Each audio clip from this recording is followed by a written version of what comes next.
Problem 11-এ আমাদের problem 10-কেই address করা হয়েছে, এবং প্রবলেম 10-এ আবার যেহেতু প্রবলেম 7-এর সার্কিট ইউজ হয়েছে, আমরা আবার সার্কিটটা এখানে রাখছি। তো যেটা বলছে যে ভিওএইচ এর ভ্যালু কত হলে আমার ওই প্রবলেম 10-এর সার্কিট অর্থাৎ প্রবলেম 7-এর সার্কিটে ম্যাক্সিমাম ফ্যান আউট 2 হবে। সো এবার ম্যাক্সিমাম ফ্যান আউটটা বলে দিয়েছে, আর ভিওএইচটা সেটার জন্য ফাইন্ড করতে বলছে। সো ওই ম্যাক্সিমাম ফ্যান আউট মানে ড্রাইভারের যে কেসে যে আউটপুট কেসের জন্য আমাদের ম্যাক্সিমাম ফ্যান আউটের হিসাবে ভিওএইচ ছিল, সেই কেসেই আমরা জাস্ট এবার ম্যাক্সিমাম ফ্যান আউটের সংখ্যাটা দেওয়া আছে 2, সেটা ইউজ করব, আর আমার ভিওএইচটা ফাইন্ড করব।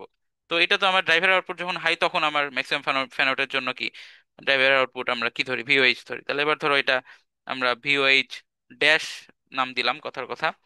সো আমার এবার দুইটা লোডই যেহেতু কানেক্টেড, আমরা এই ছবির দুইটাই চিন্তা করতে পারি আর কি সিম্পলি।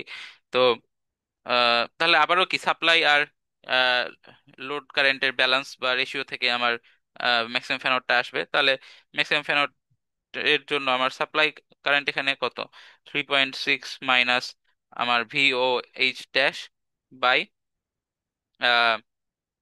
0.64, আর লোড কারেন্ট হচ্ছে আমার ভিওএইচ ড্যাশ মাইনাস 0.8 বাই আমার 0.45, যেহেতু লোড বিজেটি গুলো আমার স্যাচুরেশনে। আচ্ছা, এবার আমার ম্যাক্সিমাম ফ্যান আউট তাহলে কত হবে, এই দুইটার রেশিও, এবং সেটাই তো 2 দেওয়া আছে। তাহলে সিম্পলি আমি এন সমান 2 সমান লিখতে পারি আইএস বাই আইএল। তাহলে সেখান থেকে আমার লেখা যায় আইএস সমান 2 আইএল। সো আইএস এর এক্সপ্রেশনটা আমরা যদি বসিয়ে দিই, 3.6 মাইনাস ভিওএইচ ড্যাশ বাই আমার 0.64 ইকুয়াল টু 2 টাইমস আমার ভিওএইচ ড্যাশ মাইনাস 0.8 বাই 0.45। তাহলে এই ইকুয়েশনটাতে একটাই ভেরিয়েবল, বেসিক্যালি এটা ড্রাইভারের আউটপুট নোডের কেসিএল ইকুয়েশন। সো সেখান থেকে আমার ভিওএইচ ড্যাশ যেটা আসে আমার একটু বেশি আসবে আগের চেয়ে, কারণ এবার ম্যাক্সিমাম ফ্যান আউটটা কম। সো 1.53 ভোল্ট আসে।